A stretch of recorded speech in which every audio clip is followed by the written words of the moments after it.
Bienvenue à vous, très chers bien-aimés dans le Seigneur, peuple de Dieu, ravi de vous retrouver pour ce nouveau thème et pour ce nouveau numéro de profondeur de la doctrine biblique. Et notre intitulé d'aujourd'hui, comment reconnaître un homme de Dieu?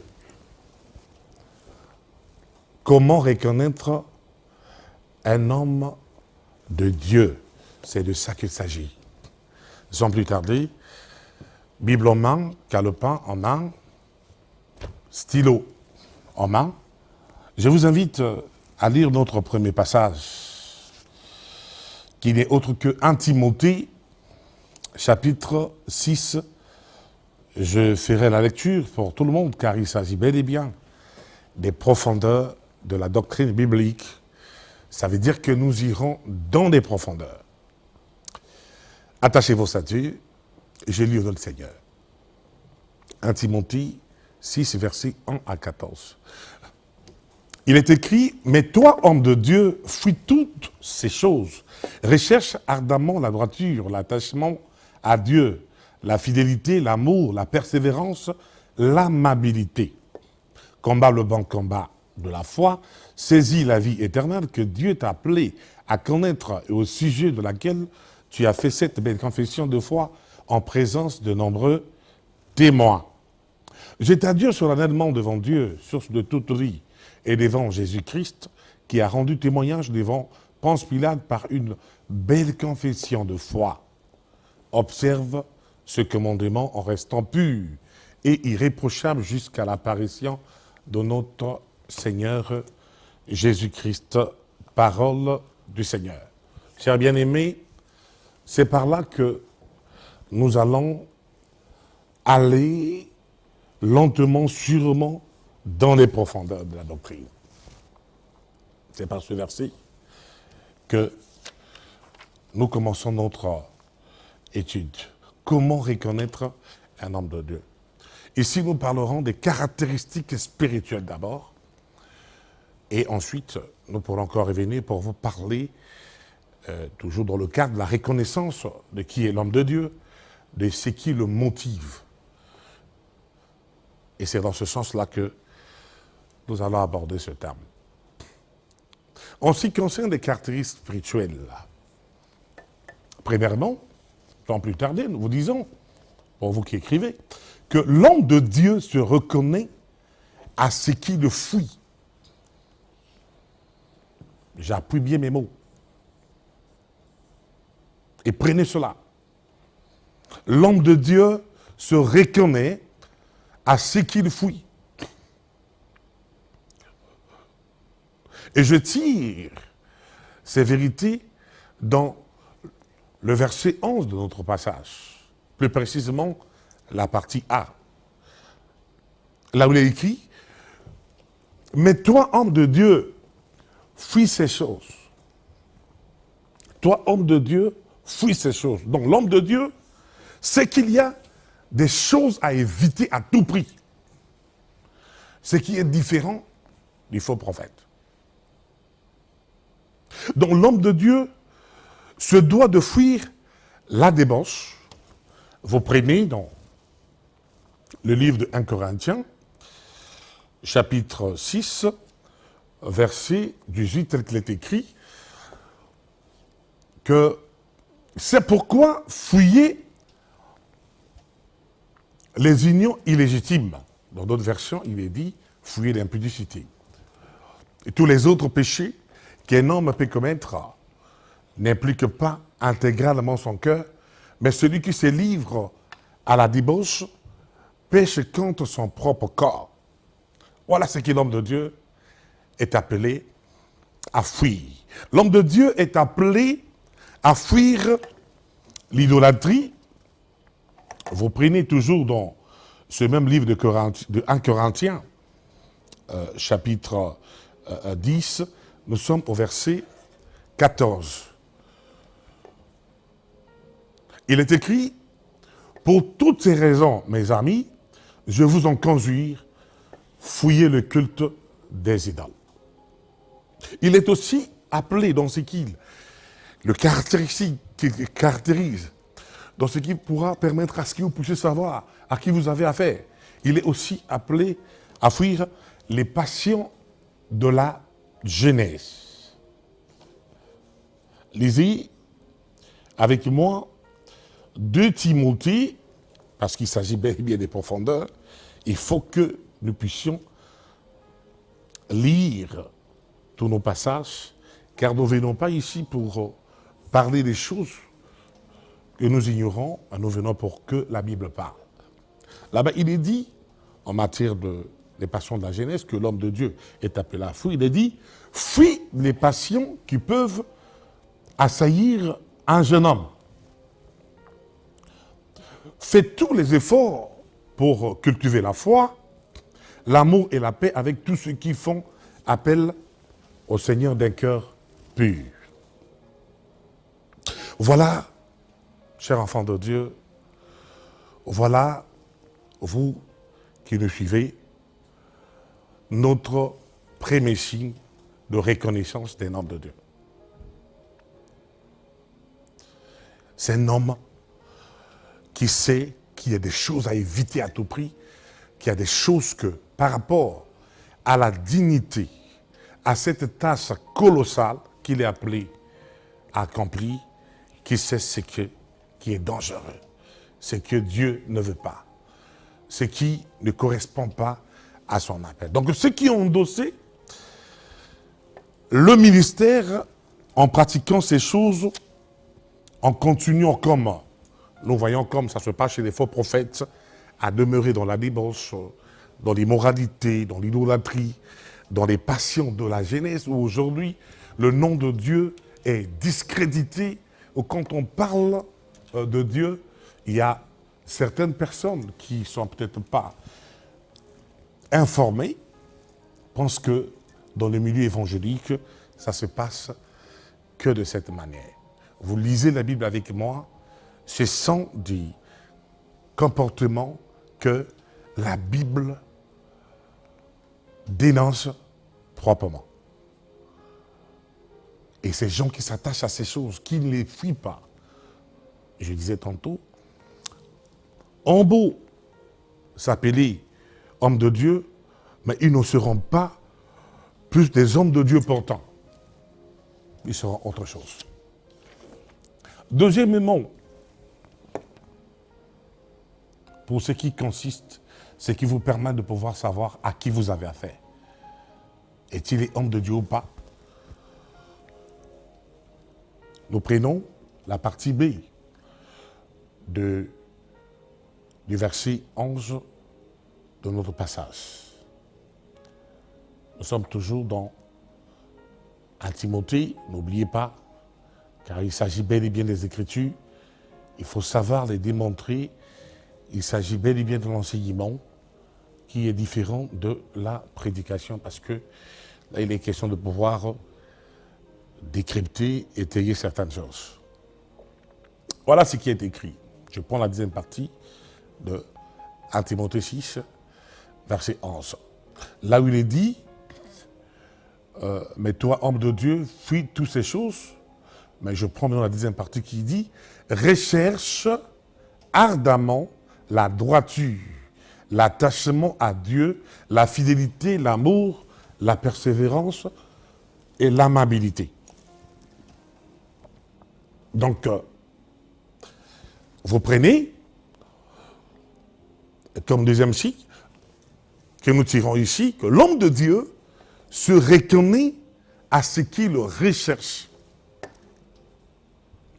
Donc, après le premier signe qui vous permet de le connaître par rapport à ce qui lui fuit, mais vous avez aussi le deuxième signe, dans les caractéristiques spirituelles, bien sûr, qui vous permettront de pouvoir le reconnaître, c'est-à-dire l'homme de Dieu, dans ce qu'il recherche ardemment. Il recherche avec motivation. Et on le reconnaît par là. Tu es avec un homme de Dieu?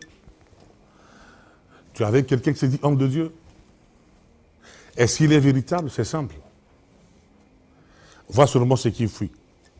Et ensuite voit seulement ce qu'il recherche. Donc l'homme de Dieu doit poursuivre les vertus spirituelles. Je parle bien des vertus spirituelles, avec le même empressement qu'il fuit les passions de la chair et l'amour de ce monde. Parce que cette chair-là que nous avons a ses passions. Ce monde qui nous entoure, ce monde-là, constitue un piège pour plusieurs. Et l'homme de Dieu, la même manière qu'il fuit ces choses, dans ce même empressement, doit aussi poursuivre les vertus spirituelles.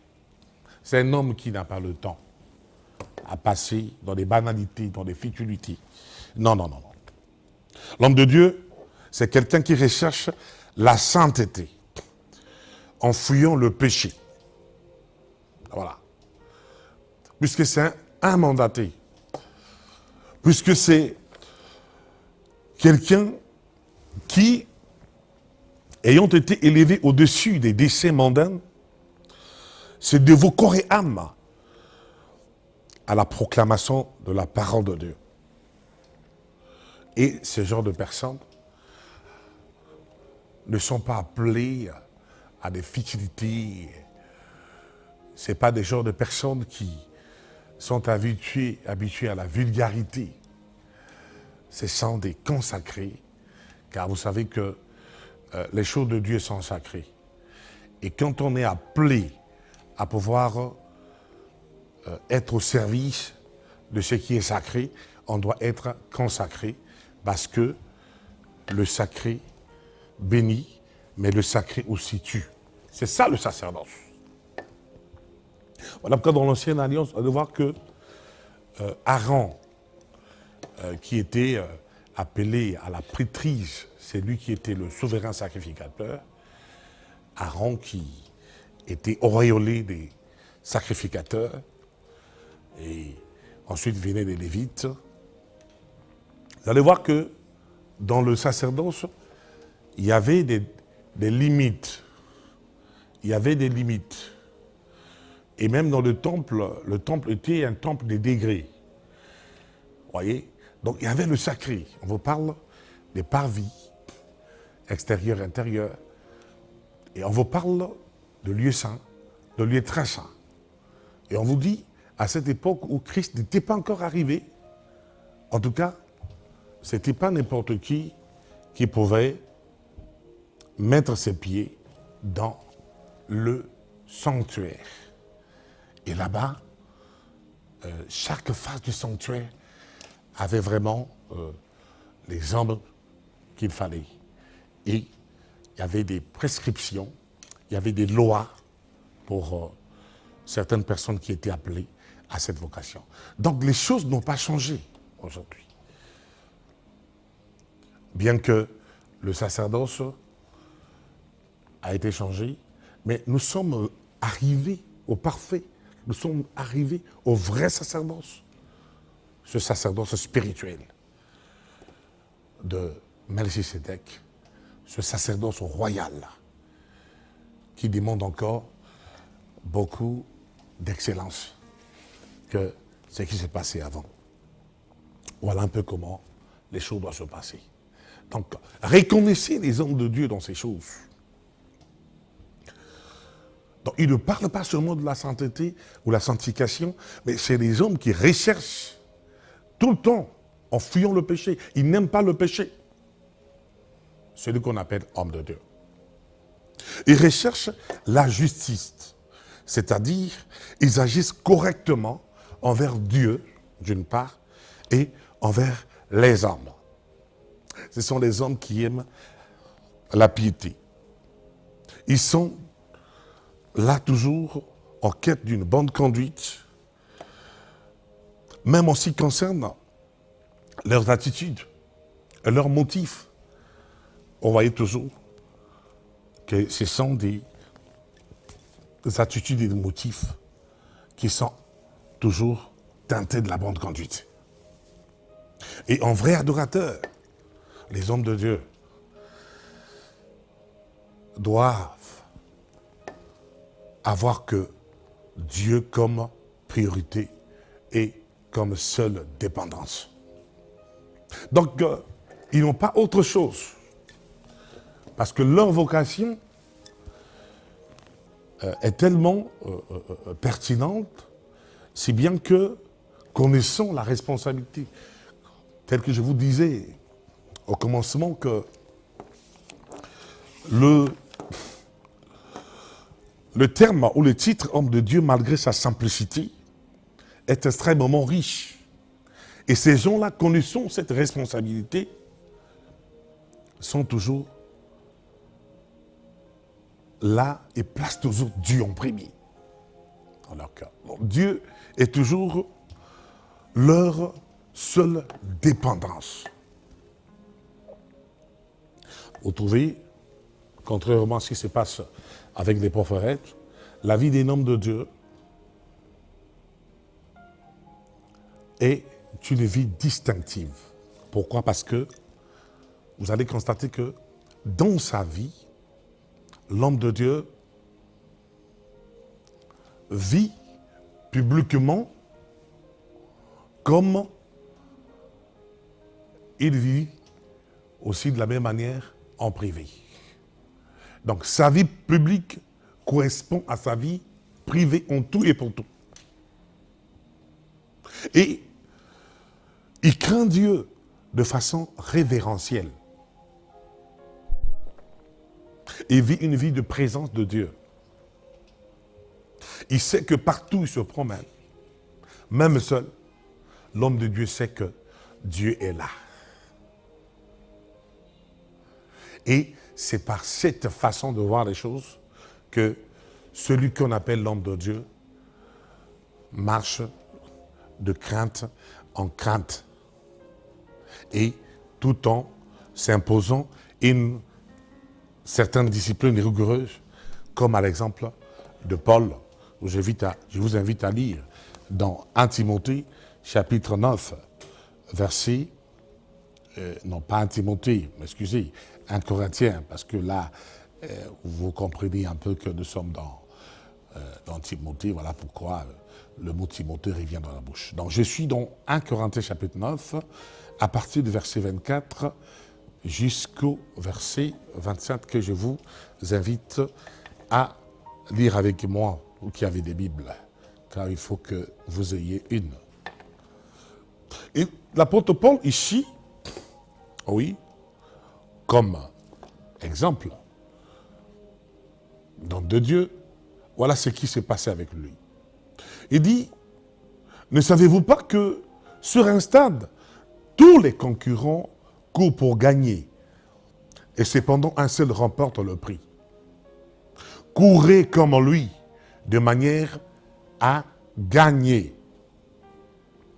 Tous les athlètes s'imposent une discipline sévère dans tous les domaines pour recevoir une couronne qui pourtant sera bien vite fanée.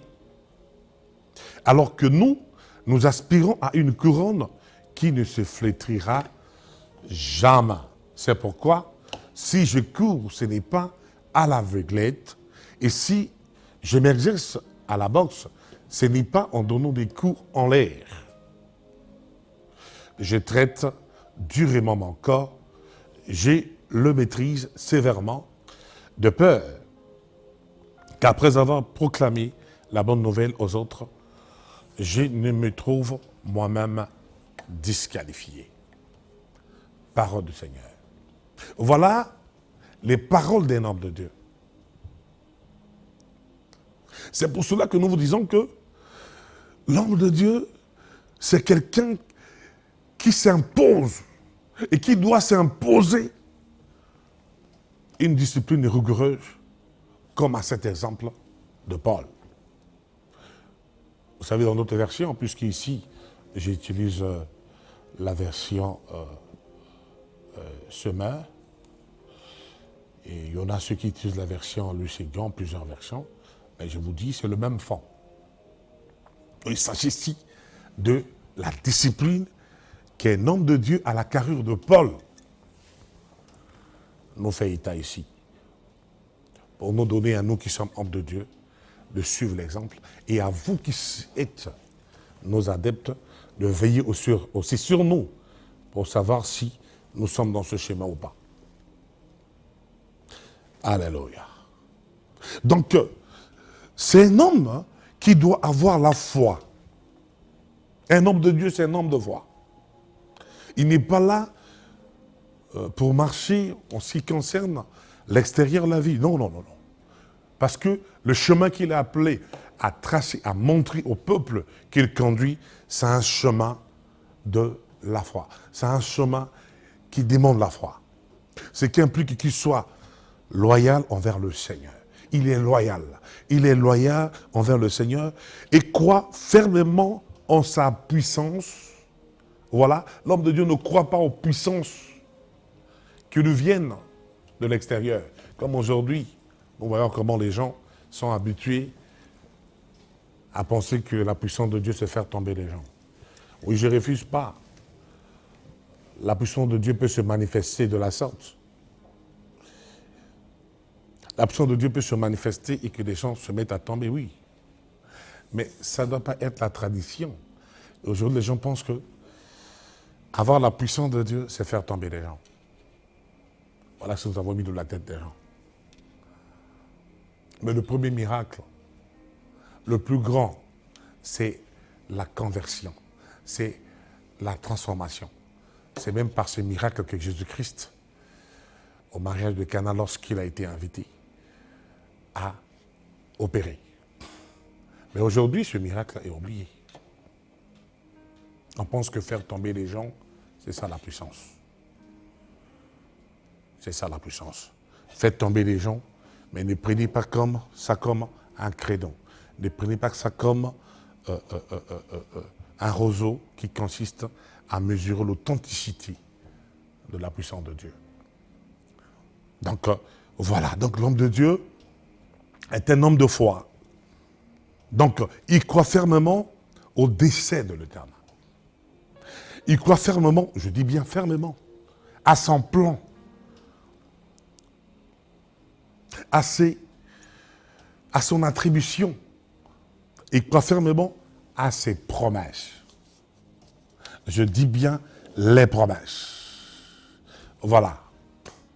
Donc l'homme de Dieu, c'est quelqu'un qui vit dans une atmosphère qui lui rassure que le Seigneur tiendra et accomplira sa parole.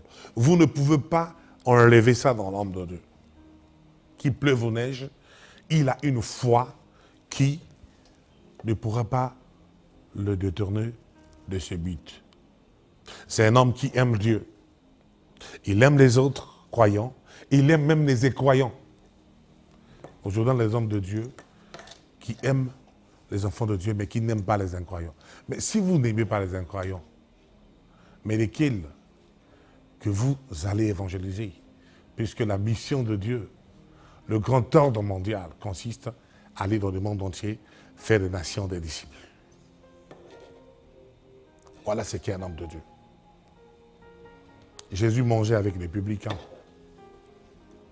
Et les gens se disaient, mais comment lui qui se fait enfant de Dieu, qui est enfant de Dieu, mange avec les publicains? Le Seigneur dit qu'il était venu pour eux. Il n'était pas venu pour ceux-là qui étaient sains, mais il était venu pour ceux-là qui étaient malades. Donc l'homme de Dieu, c'est celui-là.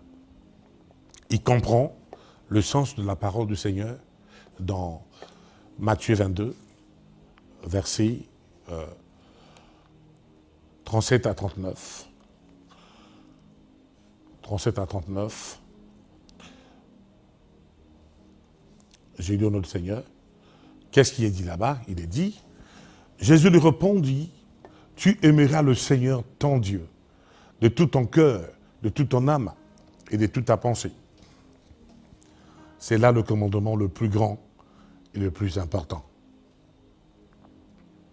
Et il y en a un second qui lui est semblable. Tu aimeras ton prochain comme toi-même. L'homme de Dieu a compris cette écriture. Il est patient, c'est-à-dire, il demeure sur une loyauté victorieuse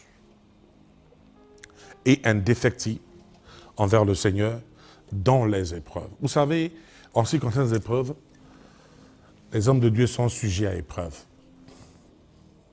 Je parle même multiples épreuves. Homme de Dieu, si tu me suis, je sais que tu diras Amen. Et ce que je dis là, tu comprends bien que c'est ça. Et je vais informer à l'opinion vos épreuves. Je sais qu'il y a des hommes qui n'aimeront pas les hommes de Dieu. Mais vous qui aimez les hommes de Dieu, je vous demande de les soutenir. Car ils ont une responsabilité colossale et difficile. C'est des hommes qui sont sujets à multiples épreuves. Et dans ces épreuves, tenez-vous prêts, les hommes de Dieu demeurent sur une loyauté victorieuse et indéfectible. Pourquoi? Parce que ils savent que celui qui les a appelés est fidèle. Il ne les abandonnerait pas. L'homme de Dieu, si tu me suis, si tu es dans les épreuves, écoute, ça c'est pour toi. Peu importe ce que tu traverses, sache que l'Éternel ne t'abandonnera jamais. Et c'est de cette patience que l'homme de Dieu est capable de donner sa vie si nécessaire pour la cause de Christ. Vous comprenez avec moi que quand nous parlons des faux prophètes, ce n'était pas leur affaire. Et c'était leurs intérêts.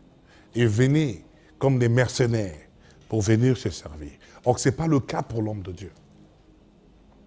Je répète bien, ce sont des gens qui sont capables, si c'est nécessaire, de donner leur vie pour la cause du Seigneur. Lisez dans l'histoire de l'Église, la Bible vous dira qu'après la mort de Jésus, les apôtres qui étaient avec Christ, la plupart sont morts en martyrs. Voilà. Ils ont une chose qui accompagne leur appel, tellement attachés au Seigneur et à leur vocation, ils arrivent à ce point. Et cette patience rend l'homme de Dieu capable d'accomplir sa mission, quoi qu'il lui en coûte. Il accomplira sa mission. Et c'est des hommes comme ça que nous en avons besoin. Et quant au terme douceur, ici, l'homme de Dieu doit être humble. C'est les hommes qui sont humbles. Ce ne sont pas des hommes qui viennent pour se faire voir. Ce ne sont pas des hommes qui viennent pour vous montrer leur opulence, leur richesse. Non, non, non, non, non. Vous reconnaîtrez ces hommes par leur douceur et leur humilité. Ce sont des hommes effacés. Pourquoi effacés? Parce que ils élèvent Christ. Ils ne font pas leur apologie. Contrairement à ton pasteur. Contrairement à celui que tu es habitué à suivre. Oui, il faut se poser une question. En matière de douceur, ici l'homme de Dieu doit être humble comme nous le disions tantôt, bien que consumé par la plus grande des causes. Oui, l'homme de Dieu reconnaît qu'il ne contribue personnellement en rien à son succès. C'est des hommes qui sont appelés à avoir beaucoup de succès. Succès, pourquoi? Parce que le travail qu'ils sont appelés à faire, ce n'est pas n'importe quel travail.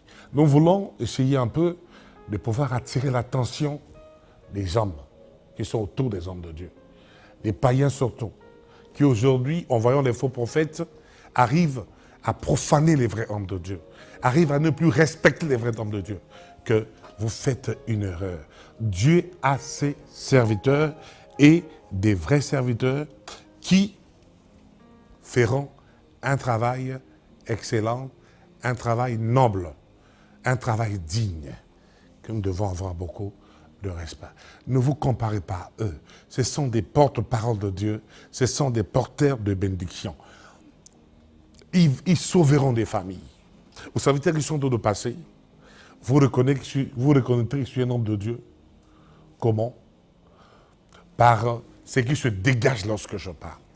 Je suis certain puisque je le suis, que pendant que je parle, si vous me suivez avec foi, avec admiration, avec avidité,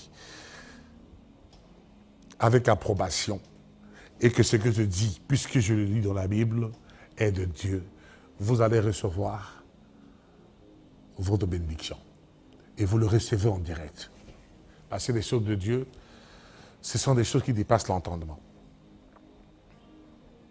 Donc le travail de Dieu apporte du succès.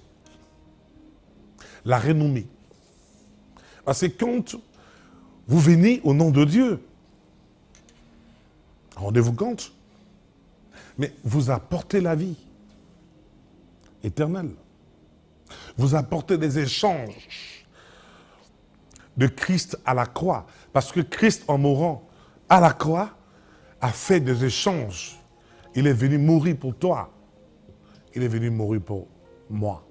Et c'est l'homme de Dieu qui a le mandat de pouvoir aller partout dans les nations, faire des nations de disciples. La Bible dit, voici la puissance qui accompagnera. Voici les pouvoirs qui accompagneront ceux qui auront cru. Vous imposerez les mots malades, ils seront guéris. Je serai avec vous tous les jours jusqu'à la fin du monde. Donc le travail que les hommes de Dieu sont appelés à faire apportera beaucoup de succès. Les familles seront délivrées, les hôtels brisés, ceux qui sont bloqués, libérés, les humiliés élevés, les malades guéris, les morts ressuscités, les maudits bénis, que sais-je encore. C'est ça ce que l'homme de Dieu véritable apporte. Et en faisant dignement son travail, cela lui apportera beaucoup de succès. Et l'homme de Dieu véritable, en voyant ce succès, fait preuve d'une grande humilité. Il ne se dit pas que, en tout cas, c'est grâce à moi. Vous le sentez, c'est des hommes qui donnent beaucoup, qui apportent beaucoup de grâce, beaucoup de puissance, beaucoup de bénédictions.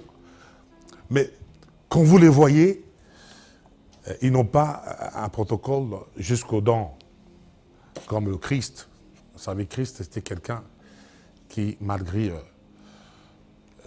sa mission messianique, plein de pouvoir, il allait de lieu en lieu faire du bien à tout le monde. Voilà les hommes de Dieu. Et nous disons aux hommes de Dieu d'aujourd'hui, hommes de Dieu, ne vous faites pas un protocole jusqu'aux dents. Si vous reconnaissez être un homme de Dieu, vous le serez par l'humilité parce que le troupeau de Dieu a besoin de vous. Il y en a même d'autres qui, pour vous recevoir, ils vous imposent un montant. Supportez-moi, parce que je suis là pour la défense de la doctrine. Jésus-Christ n'a jamais imposé un montant à qui que ce soit pour une réception quelconque. La Bible dit qu'il partait de lieu en lieu. Je vous dis toujours que je ne suis pas contre, suivez-moi très bien, que l'argent soit dépensé dans le cadre de l'évangélisation. Mais c'est que nous sommes contre, on est contre des pratiques aujourd'hui qui ne sont pas à nous respecter. Nous recevons beaucoup de personnes au bureau pour la prière. Il y en a qui vous demandent, homme de Dieu, combien vous recevez pour recevoir. Vous voyez, ça montre là déjà que c'est des gens, que quelque part les gens sont torpillés.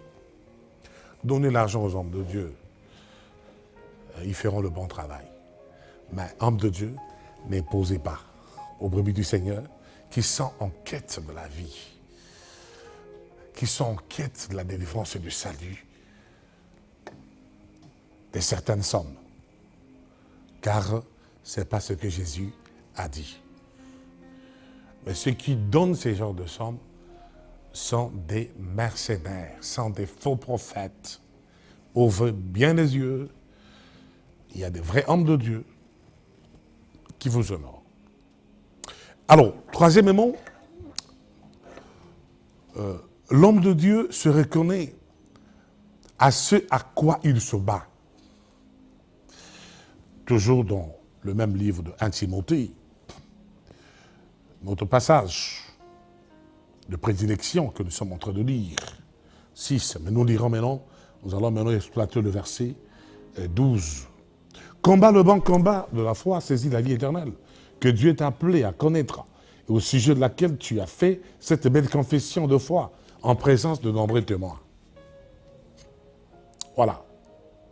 Donc l'homme de Dieu, on le reconnaît aussi par rapport à cette vertu qui consiste à se battre. Pourquoi? Parce que servir de porte-parole de Dieu appelle à mener un combat de tous les instants contre la chair. Suivez-moi très bien. Et contre le diable aussi. Parce que le diable n'est pas une utopie. Et contre le monde déchu. Le combat est toujours. Souvent, ceux qui se lancent dans la prêtrise, ceux qui se lancent dans la mission ignorent cela. Être homme de Dieu, ce n'est pas des voyages, ce n'est pas l'opulence, ce n'est pas le luxe encore. Mais être homme de Dieu, c'est servir de porte-parole de Dieu.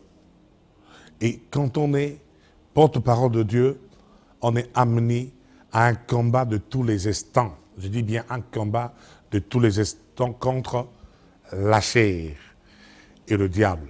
Et contre le monde déchu qui résiste, qui aime le péché et l'erreur et qui est la vérité et la sainteté. Voilà le combat de l'homme de Dieu. Il s'agit également d'une lutte contre les chrétiens léthargiques. Une lutte aussi dans les églises apathiques, c'est-à-dire des églises qui manquent d'énergie. Ce sont des choses que, avec le temps, nous aurons à vous les éclairer. À l'exemple de Paul qui déclare dans 2 Timothée, préné puisqu'on n'a plus le temps de lire, 4 verset 7, « J'ai combattu le bon combat, j'ai achevé la course, j'ai gardé la foi. » Et c'est même Paul a exhorté à Timothée en disant comme ceci dans 1 Timothée 2 verset 3, il dit à Timothée qui était son fils légitime, il dit « Timothée, souffre avec moi comme un bon soldat de Jésus-Christ. » Voilà. Et conscient du véritable appel de Dieu au salut éternel et de sa propre profession de foi en réponse de cet appel, l'homme de Dieu maintient une perspective éternelle. Il s'engage pour le royaume et ne s'engage pas dans les combats insignifiants de ce monde, mais se concentre sur les choses éternelles. Aujourd'hui, les hommes de Dieu s'engagent sur des combats insignifiants de ce monde. Oh non, il ne s'agit pas de ça. Pourquoi? Parce que la vie d'un homme de Dieu, c'est une vie qui transcende les banalités et les futilités du monde. Je pourrais bien approfondir dans les jours à venir. Pourquoi? Parce que ce monde passe. L'homme de Dieu est consumé par ce qui demeurera à jamais, soit la parole de Dieu et les âmes. Voilà ce qui le préoccupe. La parole de Dieu et les âmes. Il n'est pas là pour ceux qui passent. Il n'est pas là pour ceux qui passent. Vous savez, ce monde-là, c'est un monde à vocation. Il y a des gens qui ont reçu une vocation pour la politique, une vocation pour la science, une vocation. Mais quand vous avez la vocation sacerdotale, c'est une vocation éternelle, qui est différente à d'autres vocations. Après, j'ai tout dit aux hommes de Dieu, prenez la Bible, faites ce dont Dieu vous a demandé de faire. Il est consumé par ce qui demeurera à jamais, soit la parole de Dieu et les âmes. Voilà pourquoi, enfants de Dieu, nous allons nous arrêter là. Parce que là, le temps qui nous a été donné, en tout cas, est pratiquement terminé. Mais nous voulons quand même prononcer une parole pour vous. J'ai parlé de véritable homme de Dieu. Si vous m'avez suivi, je vous à la maison, je ne vous connais pas, mais Dieu vous connaît. Et pendant que vous me suivez, si vous êtes malade, si vous êtes dans une situation difficile, si vous êtes contre le mur, dans une calamité, Parce qu'il y a des situations où quand vous êtes devant ces dernières, en tout cas, vous sentez que si le miracle ne s'opère pas, en tout cas, vous mourrez. Et c'est à vous. Ayez la foi. Recevez, recevez, recevez, recevez cette parole, cette proclamation qui sort de la bouche de l'homme de Dieu. Et que vous soyez guéris, vous soyez délivrés, que vous puissiez recevoir ce dont vous en avez besoin. Si je suis un homme de Dieu véritable, que cela s'accomplisse. Et témoignez, témoignez. Il y a le numéro là pour me dire ce qui s'est passé. Et à nous revoir prochainement. Le mardi prochain, vous pouvez suivre la rediffusion. Et le mardi en 8, 18h45, nous viendrons encore pour la suite. Parce qu'il est question, après avoir massacré les faux prophètes, maintenant de pouvoir vous dire qu'est-ce qu'un homme de Dieu. Et que le Seigneur vous bénisse. Bonne suite de programme à notre antenne de prédilection d'IRTV. Que Dieu vous bénisse.